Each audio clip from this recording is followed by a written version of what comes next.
어떻게 하나님을 만날 수 있을까요? 이것을 알기 위해서는 먼저 이 하나님을 만났던 성경 속의 인물들에 대해서 살펴봐야 할 것 같아요. 그들은 어떻게 해서 하나님을 만날 수 있었을까 하고 말이죠. 성경 속에는 여러 사람들이 있지만 오늘은 대표적인 인물 딱 7명만 아주 간단하게 살펴보도록 할게요. 오늘 살펴볼 인물은 아담, 노아, 아브라함, 요셉, 모세, 그리고 베드로랑 바울이에요. 먼저 아담이에요. 아담은 어떻게 해서 하나님을 만날 수 있었을까요? 하나님이 아담을 창조하셨기 때문이죠. 하나님이 아담을 창조하지 않았다면 아담은 하나님을 만나볼 수조차 없었어요. 이것을 통해서 우리가 알 수 있는 사실은 하나님은 우리가 있기 전부터 살아계신 분이라는 사실이죠.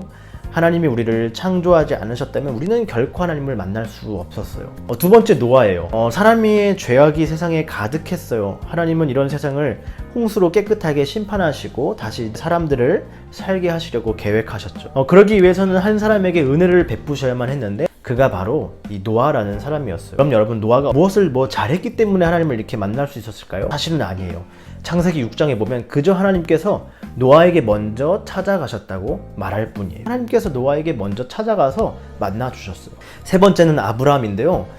이 아브라함은 믿음의 조상이라고 불릴 만큼 아주 유명한 인물이고 또 우리가 본받아야 할 신앙의 위대한 선배라고 하죠. 그런데 이 위대한 아브라함조차도 마찬가지였어요. 하나님을 만나기 위해서 어떤 방법을 사용하지 않았고 또 자신의 방법을 통해서 하나님을 만날 수도 없었어요. 그저 아브라함에게도 하나님이 먼저 찾아오셔서 만나 주셨을 뿐이었어요. 창세기 12장 1절에 이런 말씀이 있어요.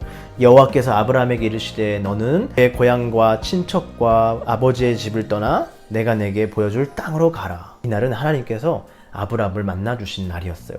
이 꿈쟁이라는 별명을 가진 요셉도 마찬가지예요. 먼저는 꿈을 통해서 찾아가셨고 그리고 애굽에 억울하게 노예로 팔려갔을 때도 하나님은 항상 요셉과 함께 하셨어요. 요셉이 어떤 특정한 행동을 했기 때문이 아니었어요.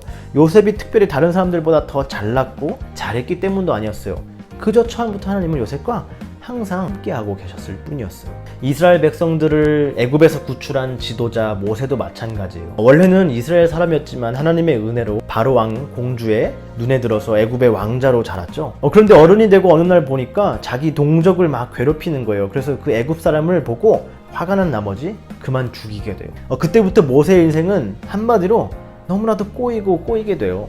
이 광야에서 떠돌이로 나그네 생활을 해야만 했는데 그러던 중 어느 날 하나님을 만나게 돼요. 그리고 이스라엘을 구출하는 위대한 지도자가 되죠. 근데 여러분, 사실 모세도 마찬가지였어요. 하나님이 먼저 모세에게 찾아오셨어요. 그리고 하나님을 만난 그때 모세의 나이가 무려 80세였어요. 여섯 번째 베드로는요, 어부였어요. 그래서 어김없이 물고기를 잡고 있는데요, 어느 날 갑자기 예수님이 찾아오신 거예요. 베드로에게 말씀하셨어요. 마태복음 4장에 나를 따라오라. 베드로는 여러분 그저 자기 할 일을 하고 있었을 뿐이었어요.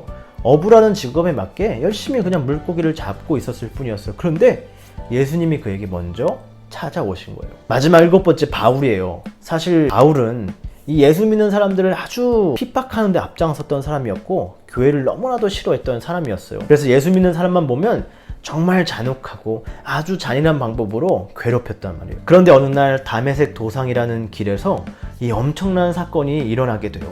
바울이 어느 날 길을 가는데 갑자기 하늘로부터 빛이 비춰지는 거예요. 그래서 하늘로부터 한 음성이 들리기 시작했어요. 사울아, 사울아. 바울의 원래 이름은 사울이거든요. 사울아, 사울아, 네가 어찌하여 나를 핍박하느냐. 누구냐는 이 바울의 질문에 그 음성이 또다시 이렇게 말했어요. 나는 네가 박해하는 예수라. 그 후로 바울은 누구보다도 예수를 잘 믿는 사람이 되었고요. 이 아시아와 유럽 전역을 다니면서 수많은 사람들에게 복음을 전하고 수많은 교회를 세운 기독교 역사상 가장 위대한 인물이 되었어요. 근데 여러분, 바울도 마찬가지로 어떻게 하나님을 만나게 되었을까요? 그저 하나님이 먼저 찾아가 만나 주셨을 뿐이었어요. 이외에도 성경에는 하나님을 만난 많은 사람들이 기록되어 있어요. 그런데 다 하나님을 만난 시기와 방법들이 달랐어요. 누구는 어릴 때 만나기도 했고요. 특별히 사무엘은 아주 어렸을 때 하나님을 만났거든요. 이렇게 어릴 때 하나님을 만나기도 하고, 또 누구는 어른이 돼서 만나기도 하고, 또 누구는 모세처럼 나이가 지긋한 노인이 되어서 하나님을 만나기도 하고, 또 각자가 만나는 그런 방법 또한 다 달랐어요. 근데 여러분, 한 가지 공통점이 있었어요. 뭘까요? 그것은 바로 하나님이 먼저 찾아와 만나 주셨다는 것이에요. 하나님이 먼저 찾아와서 만나 주셨다는 사실 말이죠. 어린아이든 어른이든 노인이든 관계없이, 남자든 여자든 관계없이, 그가 죄인일지라도, 심지어 바울처럼 예수 믿는 사람을 핍박하고 교회를 너무나도 싫어하는 사람일지라도 하나님께서 그에게 정한 시기와 방법에 따라 그에게 먼저 찾아가 만나 주셨다는 사실이에요. 이것은 여러분에게도 마찬가지예요.